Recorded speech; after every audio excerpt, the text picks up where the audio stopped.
हमारे साथ मौजूद हैं राष्ट्रीय ब्राह्मण युवा जनसभा राष्ट्रीय प्रवक्ता मनोज जी। आइए हम इनके साथ थोड़ा वार्तालाप करेंगे। 2 शब्दों में इनसे छोटी सी प्रेस कॉन्फ्रेंस के माध्यम से कुछ सवाल जवाब करते हैं।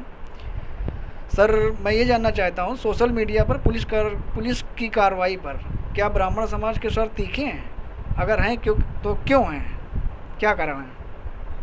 देखिए, देश में आज तक बड़ी बड़ी घटनाएं हुई जिसमें श्रीमती इंदिरा गांधी जी की हत्या हुई, श्री राजीव गांधी जी की हत्या हुई, बहमई कांड हुआ फूलन देवी द्वारा, और आपके निर्भया कांड हुआ। इसमें देश के लोगों ने जो शासन और प्रशासन की कार्रवाई देखी, अगर उसी पद्धति पर ये कार्रवाई की जाती तो शायद किसी भी प्रकार का विवाद उत्पन्न नहीं होता। कानपुर की जो घटना हुई उसमें जिस दिन 8 पुलिसकर्मी हमारे शहीद हुए, पूरे देश का आदमी उन 8 पुलिसकर्मियों को मोमबत्ती जलाकर अपने अपने स्तर से श्रद्धांजलि दे रहा था, और निरंतर दी जा रही थी सभी समाज की, क्योंकि जो दुर्दांत व्यक्ति है उससे भयभीत तो दुनिया का हर व्यक्ति है। कानून में कहा जाता है गोली के बाद जहां तक जाती है दहशत वहां तक पहुंचती है। तो सारा समाज जो है वो पुलिस से हमदर्दी व्यक्त कर रहा था और पुलिस के साथ था, लेकिन अभियुक्त की गिरफ्तारी के बाद से और कानपुर में जो घटनाएं हुई, जिस तरीके से प्रभात मिश्रा का एनकाउंटर किया गया, जिस तरीके से अपराधियों के घर वालों को उठाया गया, तो एक सवाल दिमाग में ये आया, और ये अचानक नहीं हुआ है, ये अचानक नहीं हुआ, ये चिंगारी धीरे धीरे पहले से ही थी। जब उत्तर प्रदेश में भारतीय जनता पार्टी की सरकार बनी तो सबसे पहले निर्णय लिया गया कि महापुरुषों के जन्मोत्सव या उनकी जयंती पर जो छुट्टियां होती हैं उससे स्कूलों में पढ़ाई का बहुत नुकसान होता है, इसलिए महापुरुषों की जयंती का अवकाश को निरस्त किया जाएगा ताकि स्कूल ज़्यादा से ज़्यादा दिन खुले और विद्यार्थियों को शिक्षा प्राप्त हो। तो महापुरुषों की श्रेणी में चिरंजीवी भगवान परशुराम जी को लाया गया और उनके अवकाश की छुट्टी निरस्त कर दी गई। इससे ब्राह्मण समाज में पहले से ही कुछ रोष था। दूसरी बात, केंद्र सरकार द्वारा पिछली सरकार में मायावती जी ने, जो दलितों की नेता मानी जाती हैं, उन्होंने SC/ST एक्ट में 2 सवर्ण गवाहों का प्रावधान किया था और क्षेत्राधिकारी स्तर पर यह प्रावधान किया था कि इसकी जांच हो, जब व्यक्ति दोषी हो तो उसकी गिरफ्तारी हो। लेकिन सवर्णों की कही जाने वाली पार्टी ने एक संदेश दिया कि नहीं, मुकदमा लिखते ही गिरफ्तारी। तो इससे पहले से ही असंतोष ब्राह्मणों में व्याप्त था कि कसाव जैसे लोग, राजीव गांधी जी की हत्या में जो आरोपी हैं वो लोग, श्रीमती इंदिरा गांधी जी की हत्या में जो आरोपी वो लोग, बहमनी कांड के लोग, निर्भया कांड के लोगों का ट्रायल होगा, इनका ट्रायल होगा, लेकिन दलित उत्पीड़न में सीधे गिरफ्तारी होगी। तो जो शुरू से जो छोटे छोटे सरकार के प्रति असंतोष थे, ये प्रभात मिश्रा, इनको शूट आउट करना, इनके घर वालों को उठा के बंद करना, अभियुक्त के 7 साल के बच्चे को घुटने में बैठालना, जैसे तालवानियों ने उसका अपहरण करके रखा हो। वहीं एक फोटो वायरल हुई थी जिसमें योगी जी के अगल बगल जो है वो राजा भैया के बच्चे खड़े हुए हैं। तो सोशल मीडिया पे जब ये चीज़ें सामने आई तो जाहिर सी बात है कि एक असंतोष पैदा हुआ। और मैं खुले शब्दों में कहना चाहता हूँ, मैं बिल्कुल खुले शब्दों में कहना चाहता हूँ, कानूनी कार्रवाई के अंदर एक जाति विशेष के लोगों का स्थानांतरण, एक जाति विशेष के लोगों की तैनाती, और जैसे एक योजना घर में जैसे कोई कार्यक्रम होता है तो बनाई जाती है कि मार्केटिंग करने में एक्सपर्ट कौन है उसको वहाँ लगा दिया जाता है, और मेहमानों को रिसीव करने में कौन एक्सपर्ट है वहाँ लगा दिया जाता है। तो ऐसे एक प्लानिंग के तहत सुयोग्य व्यक्ति नियुक्त करके ये कार्रवाई जो की गई, तो इसका संदेश तो पूरे भारत से आ रहा है कि ये गलत कार्रवाई है, और बिल्कुल गलत कार्रवाई है। मैं राष्ट्रीय प्रवक्ता ना होता, मैं जन्म से भारतीय जनता पार्टी के लिए काम करता हूँ, मैं जन्म से भारतीय जनता पार्टी के लिए काम करता हूं और राष्ट्र धर्म निभाने में कभी पीछे नहीं हटा। हमारे पूर्वज भी राष्ट्र धर्म निभाने में कभी पीछे नहीं हटे। देश को आज़ाद कराने में सवर्ण समाज के स्वतंत्रता संग्राम सेनानियों का जो योगदान था, देश आज़ाद होने के बाद हमारे साथ जो पक्षपातपूर्ण रवैया किया गया, ये असंतोष पहले से व्याप्त था, लेकिन कानपुर की जो घटना हुई उसने इस आग को एकदम से बढ़ा दिया। दूसरे शब्दों के माध्यम से मैं ये जानना चाहूँगा कि आचार्य प्रमोद कृष्णन ने मीडिया में यह कहा या सरकार विरोधी है, ब्राह्मण विरोधी है, इस पर आप क्या कहेंगे? देखिए, आचार्य प्रमोद कृष्णन जी के साथ क्योंकि एक राजनीतिक दल का नाम जुड़ा हुआ है और जिसको कि भारतीय राजनीति में आज देशद्रोही या कहा जाता कांग्रेस मुक्त भारत का निर्माण एक नारा चल रहा हुआ है। किसी भी राजनीतिक पार्टियों का समाप्त करना किसी भी राजनीतिक दल के बस की बात नहीं है, क्योंकि राजनीतिक दल जो है वो कोई व्यक्ति नहीं है जिसको आप शूट आउट करके ख़त्म कर सकते हैं। कांग्रेस एक विचारधारा है और भारत में नहीं है, कांग्रेस अंतर्राष्ट्रीय विचारधारा है। और इतने अहंकारपूर्ण बयान कि कांग्रेस मुक्त भारत का हमें निर्माण करना है, आचार्य प्रमोद कृष्णन जी ने जो इस घटना पे बात कही, मैं उसका खुल के स्वागत करता हूं और मुझे गर्व है कि हमारे समाज में आचार्य प्रमोद कृष्णन जैसे संत हैं जिन्होंने भयभीत ना होकर मीडिया के सामने लाकर सच्चाई को रखा। उत्तर प्रदेश में ब्राह्मणों ने जिन नेताओं को चुन के भेजा था, बड़े गर्व से वो कहते थे कि मनमोहन सिंह जी ऐसे प्रधानमंत्री जो कभी नहीं बोले, क्या भारतीय जनता पार्टी उसका अनुसरण नहीं कर रही है? दिनेश शर्मा जी जिनको ब्राह्मण नेता के रूप में जाना जाता, उप मुख्यमंत्री हैं, क्या उनका कोई बयान आया? मैं कहना चाहता हूं कि जब तक अभियुक्त विकास दुबे का इनकाउंटर नहीं हुआ था, कानपुर के सांसद उनकी जो विधानसभा लगती है जहां बिकरू गांव लगता, वो उसके अगल बगल की विधानसभाओं के किस भारतीय जनता पार्टी के नेता ने विकास दुबे के खिलाफ बयान दिया था?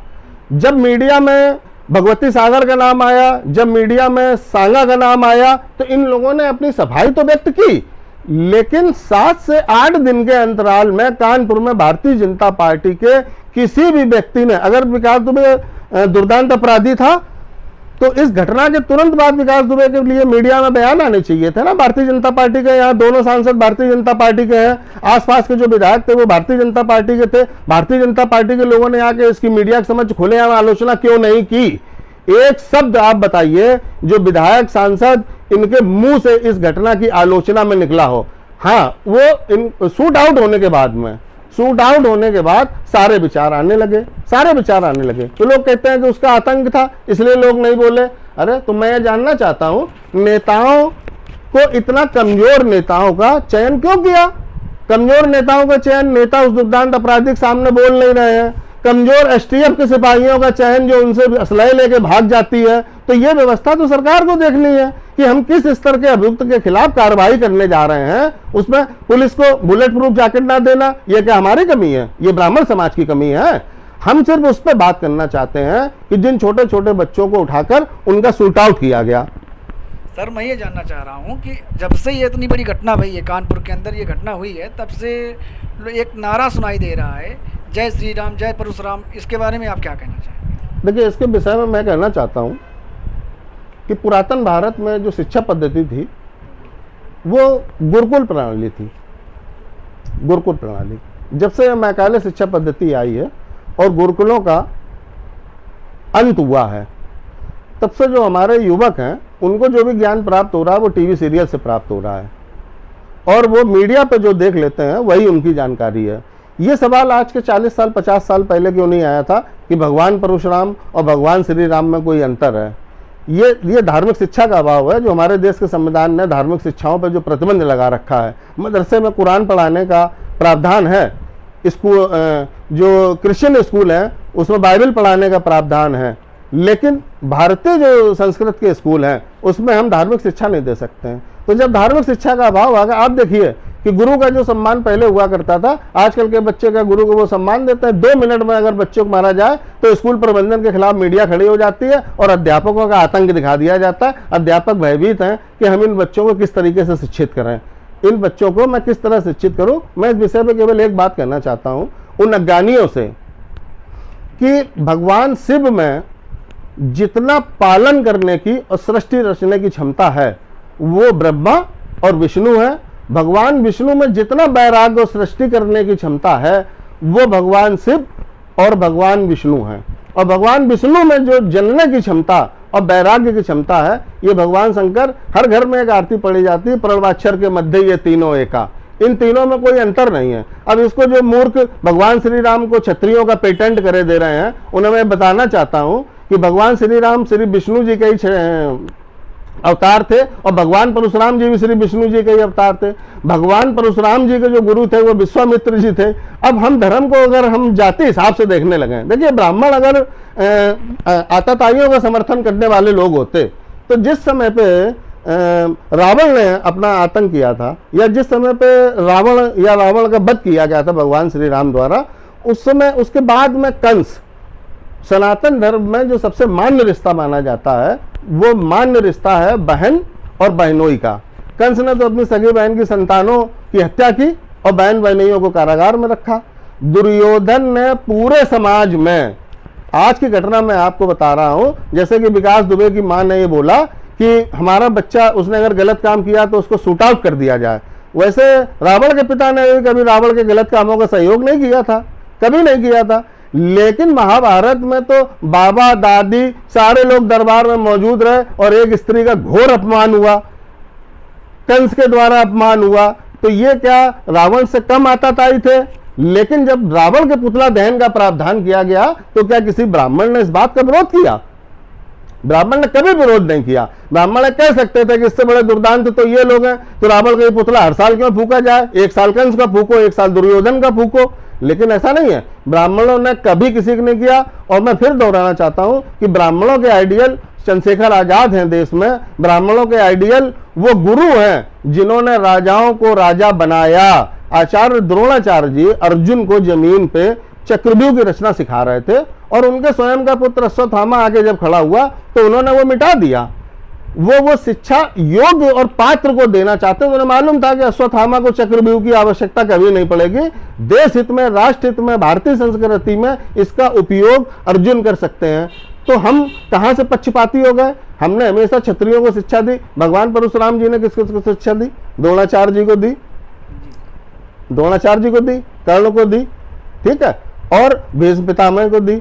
इसमें से ब्राह्मण कौन कौन थे? कौन कौन थे? ब्राह्मण जब शिक्षा देता है, ब्राह्मण जब कथा कहता है तो सामने 10,000 भक्त हैं, उनका क्या आधार चेक करके बैठाला जाता है, आधार कार्ड, कि आप किस वर्ग से हो। ब्राह्मण कथा कहने गया तो उसमें 100 श्रोता सुन रहे हैं, उनको चेक किया जाता है। ब्राह्मण आज की तारीख में चाय पीने जाता है तो वो ये पूछता है इसको कौन बना रहा। बफे सिस्टम में जब हम खाना खाने जाते हैं तो हम ये देखते हैं मेरे बगल में प्लेट उठा के और कौन परस रहा है। हमें जातिवादी बताया कब जाता है? जब हम विद्यालय जाके फीस भरते हैं तो ये बताया जाता है कि आप ब्राह्मण है, सामान्य है तो आपकी 500। ये जातवाद तो सरकार के प्रावधान के तहत है। जब हम नौकरी में जाते हैं तब बताया जाता है आप सामान्य इसलिए आपको 90% अंक चाहिए, है ना। जब हम नौकरी पा जाते हैं तो जब हम प्रमोशन पे आते हैं तब बताया जाता है कि नहीं आप सवर्ण हैं, आपके प्रमोशन का स्टेप अभी 4 कदम दूर है और ये दलित है, इनको आरक्षण के तहत आगे बढ़ाया जा सकता है। तो ये जो कानून है, संविधान है, ये संविधान ही तो हमें बताता है कि हम सवर्ण हैं, ये पिछड़े हैं और ये दलित हैं। मौजूदा सरकार की कार्रवाई से ब्राह्मण समाज नाखुश है, ब्राह्मण समाज नाखुश है। इस पर क्या आगामी चुनाव में ब्राह्मण समाज क्या सपोर्ट करेगी? क्या कहेंगे? मैं इस पर कहना चाहूँगा कि जात से जात लड़ाते चलो और सत्ता की गंगा बहाते चलो, और राह में आए जो ब्राह्मण कोई उससे जल से मिटाते चलो। ये जो कार्रवाई होती है, जो कार्रवाई है, देखिए किसी भी घर का अभिभावक स्वाभाविक रूप से हो सकता है किसी एक बच्चे को प्रेम ज़्यादा करता हो, ये उसका अपना चश्मा है, उसका दृष्टिकोण होता है कि हमारे सारे बच्चे सामान्य हैं। लेकिन उसके जो शेष बच्चे हैं उनके चश्मे से एक बार देखिए, वो ये देख के संतुष्ट होते हैं कि हमारे घर के अभिभावक इस बच्चे को ज़्यादा प्रेम करते हैं, तो वो जो 2 बच्चे हैं उनके मन में उस बच्चे के लिए द्वेष हमेशा आ जाता है। किसी भी वर्ग के लिए ज़्यादा प्रेम अन्य वर्गों को असंतुष्ट कर देता है। ये तो साइकोलॉजिकल है और ये परिवार में भी होता है। परिवार से समाज बनता है और समाज से फिर राष्ट्र बनता है। तो ये कड़ी नीचे से चलती है।